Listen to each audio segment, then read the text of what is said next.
নমস্কার বন্ধুরা, আইস think for bird চ্যানেলে তোমাদের সবাইকে স্বাগত। তো আজকের আবার একটা নতুন ভিডিও নিয়ে তোমাদের সামনে চলে এলাম। তো আজকের মূলত আমি জাভা নিয়ে বলতে এসেছি। তো আমরা যারা জাভা পাখি পালন করছি, তো যারা নতুন পাখি পালন করছি তাদের কিন্তু একটা কোশ্চেন থাকে যে আমরা কিভাবে জাভা পাখি পালন করব এবং এদের যে পালন পদ্ধতি আছে সেইটা কি। তো অনেকে নতুন শখে হয়তো একজোড়া পাখি বাড়িতে নিয়ে এসছো, বা হয়তো নতুন কেউ ব্যবসা ভিত্তিকভাবে করার জন্য বাড়িতে জাভা নিয়ে এসছো। তো তাদের কিন্তু কিছু কিছু জিনিস কিন্তু জেনে রাখতে হবে, না হলে কিন্তু এই জাভা পাখি কিন্তু তুমি ভালো প্রোগ্রেস কিন্তু পাবে না। ঠিক আছে, তো আজকের ভিডিওটা কিন্তু সম্পূর্ণ এর উপরেই ভিত্তি করে আমি আজকের বানাচ্ছি। তো দেখো, আমার কাছে একজোড়া আমি জাভা নিয়ে এসেছি। তো এই পাখিটা কিন্তু অলরেডি অ্যাডাল্টের কাছাকাছি চলে গেছে। ঠিক আছে, মানে একেবারে বলা যায় যে সেমি অ্যাডাল্ট থেকে অ্যাডাল্টের দোরগোড়ায় পৌঁছে গেছে। তো এই পাখিটা অলরেডি কিন্তু জোড়া নিয়ে ডিম দিতে পারে। ঠিক আছে, কিন্তু আমি কিন্তু এদের জোড়া দিয়েছি, এক জায়গায় রেখেছি, কিন্তু আমি এদেরকে ব্রিডিং করাবো না এখন। কারণ একটা পাখি, জাভা পাখি মূলত ফুল অ্যাডাল্ট হতে সময় লাগে 9 থেকে 10 মাস। ঠিক আছে, তো তার আগে আমি যদি এদেরকে ব্রিডিং করাই তাহলে কিন্তু সমস্যা হতে পারে। তো জাভা পাখির কিন্তু একটা মেন সমস্যা, যেখানে তাদের হচ্ছে কি ডিম ফলস হয়। ডিম ফলস বলতে এরা ডিম পাড়ে কিন্তু ডিমের ভেতরে কোনো বাচ্চা আসে না, ডিমটা একটা সময় গিয়ে নষ্ট হয়ে যায়। তো এটা বেসিক্যালি এজ কমের কারণে হয়। ঠিকঠাক তারা মিটিং করতে পারে না, এবং মিটিং যদি ঠিকঠাকও করে, যেহেতু বয়সটা অল্প, তো সেহেতু তারা হচ্ছে কি ডিমে ঠিকমতো তা দেয় না। এবং আরেকটা বিশেষ কারণ থাকে, যেহেতু কম এজ, সেই কারণে তাদের শরীরে যে ভিটামিন, ক্যালসিয়াম, মিনারেলস থাকা দরকার একটা ডিম উৎপাদন করার জন্য, একটা খুব ভালো ডিম উৎপাদন করার জন্য, সেটা থাকে না। তো সেই কারণে কিন্তু ডিমটা নষ্ট হয়ে যায়।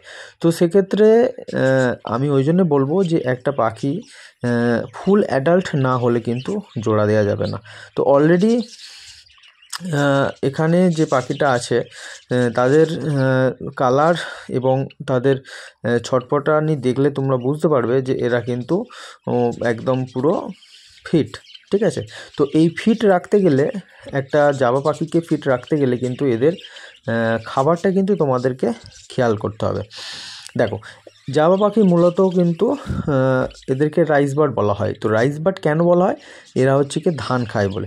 তো ধান যখনই খায়, তো এদের আগে আমি এদেরকে খাবারের তালিকাটা আমি তোমাদেরকে বলে দিই।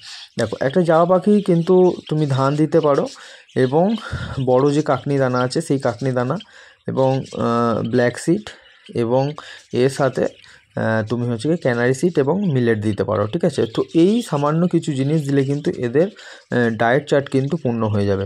ঠিক আছে, এবারে যে ধানটা আছে সেই ধানটা কিন্তু প্রচুর পরিমাণে দেওয়ার দরকার নেই। অল্প একটা জোড়া যদি থাকে, তুমি সারা দিনে অন্তত মোটামুটি এদেরকে 10 থেকে 15 পিস কি 20 পিস গনে গনেও যদি ধান দিতে পারো তাহলে কিন্তু এনাফ। ঠিক আছে, এর বেশি ধান দেওয়ার দরকার নেই। তো এবারে আমি তোমাদেরকে যেটা বলি, এটা তোমাদের খেয়াল রাখতে হবে। যেহেতু এই পাখি ধান খায় ডাইরেক্ট, হচ্ছে কি তোমার ধানের খোসা ছাড়িয়ে ভিতরে চালটাকে এরা খায়। তো এদের কিন্তু কৃমি হওয়ার সম্ভাবনা কিন্তু অন্যান্য পাখির তুলনায় কিন্তু বেশি থাকে।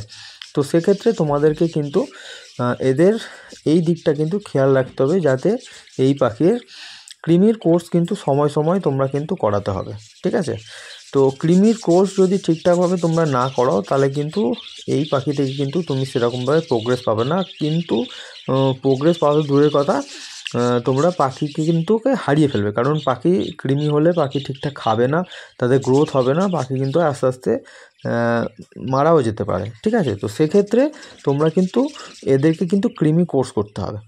তো এবারে আমি তোমাদেরকে বলি যে খাবার তো হয়ে গেল, খাবার ছাড়াও কিন্তু এদের কিন্তু ওরালভাবে কিছু সাপ্লিমেন্ট দিতে হবে, ভিটামিন, ক্যালসিয়াম, যেগুলো হচ্ছে কি তুমি এমনি খাবারের মাধ্যমে দিয়ে দিতে পারো। তো যারা মানে যাদের কাছে সম্ভব নয় খাবার মানে খাবারের মাধ্যমে দেওয়ার, তো তারা হাতের কাছে কিন্তু কয়েকটা কিছু ওষুধ যদি তোমরা রেখে দাও তাহলে কিন্তু এই পাখি কিন্তু তোমাদের যে ভিটামিন ক্যালসিয়াম যে ঘাটতি থাকে সেটা কিন্তু তোমরা পূরণ করতে পারবে। তো একটা বি কমপ্লেক্সের যে কোনো একটা ভিটামিন আর একটা যে কোনো ভ্যারাইটির একটা ক্যালসিয়াম যদি তুমি হাতের কাছে রাখো তাহলে কিন্তু যথেষ্ট, এবং এর সাথে একটা হচ্ছে কি লিভার টনিক, ঠিক আছে। তো এই কিছু কিছু জিনিস আছে, তোমরা যদি মেনটেন করে যদি জাবা পাখি পালন করতে পারো তাহলে কিন্তু জাবা পাখির প্রোগ্রেস কিন্তু তোমরা খুব ভালো পাবে, ঠিক আছে। তো আজকের বন্ধুরা ভিডিওটা এইটুকু। তো আরও যদি তোমরা জাবা পাখি সম্পর্কে জানতে চাও তো অবশ্যই তোমরা কমেন্টে জানাও, আমি কিন্তু জাবা পাখি সম্বন্ধে আরও ভিডিও নিয়ে আসবো, এবং পার্টিকুলারভাবে যদি কোনো বিষয়ের উপরে তোমরা ভিডিও চাও তো অবশ্যই তোমরা বলতে পারো, আমি কিন্তু সেই বিষয়ের উপর ভিডিও বানাবো। আর চ্যানেলের ভিডিওগুলো যদি ভালো লাগে অবশ্যই কিন্তু আমার চ্যানেলকে সাবস্ক্রাইব করো, এবং অলরেডি যারা সাবস্ক্রাইব করে আছো তাদের অসংখ্য ধন্যবাদ। আর ঠিক আছে বন্ধুরা, চলো আজকের এইটুকুই, আবার নতুন ভিডিওটি তোমার সাথে আবার দেখা হবে।